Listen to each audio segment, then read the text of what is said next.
Hey Delaware, I'm C.T.Jamison. You might recognize this guy right here as being Delaware State Representative Brian Shoup, Mr. 302 himself. This is a screenshot taken from one of his most recent reels where he's talking about the cost of energy and why they keep going up and what we can do about it. Now, I don't necessarily disagree with everything that he has to say, but as usual, he's being a little bit misleading. He starts off by talking about SB 33, which is the Delaware Green Energy Standards. These are standards that the state enacted so that for Delmarva to have to purchase more green energy from the grid. Now, over a number of years, this went up in steps, and Delmarva actually agreed to this. What we did find out, though, is that Delmarva also failed to live up to this, and that incurred about $26 million in fines. Now, what he points out here is that we're putting in these standards and we're not working through the free market, meaning that the free market is not providing enough green energy for Delmarva to purchase. Delaware actually plays a part in that because we are working on bringing on more green energy projects so that there is more to purchase through the system and that Delaware is actually creating its own power. Now, Brian Shoup is a representative of Kent County. Kent County and Sussex County have fought tooth and nail to keep any green energy projects from coming online in their areas. A lot of their arguments with this is they just didn't want solar energy to be taking up our farmland, which I understand because farmland is very important.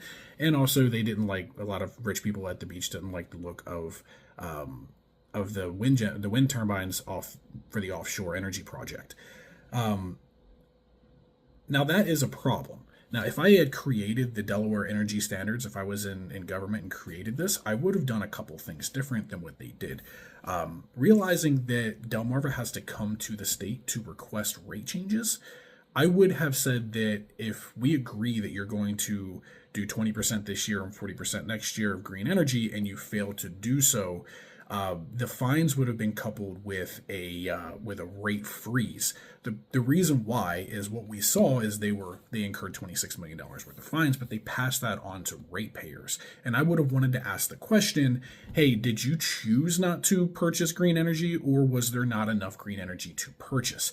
Now, the other portion that I would have added into this is I would have said that this is what I would have laid out what the state's requirement would have been. The state needs to help to bring on more green energy for them to purchase and for the grid to be more healthy. And what we have found is that in Newcastle County, we have created a couple solar farms. And in Kent and Sussex County, they've done everything they can to stop any green energy from coming online in their areas. So I would have said that the fines only get incurred if both sides fail to meet their requirements. I think that would have been a fair compromise. That way we know that the state is working to bring on more green energy, but also Delmarva is working to purchase more green energy. And if they fail to do so, you get fined, but you also get a rate freeze so that you can't pass that fine on to the ratepayers. The next portion that he's talking about is the RGGI. It's an 11-state compact to cap greenhouse gas emissions, and he's talking about Pennsylvania trying to pull out of RGGI. That is all true. There is an 11-state compact to cap greenhouse emissions, and Pennsylvania is trying to leave that. The problem with this, and this goes into the fines as well. The problem with this is that if we do what Brian Shoup wants to do and leave RGGI and then roll back our green energy standards, that's just a very nearsighted type of fix for the issue. We're fixing it today, but tomorrow we still have an issue with not having enough power and having too much pollution. So these things are necessary. We just need to be working on it in the state together.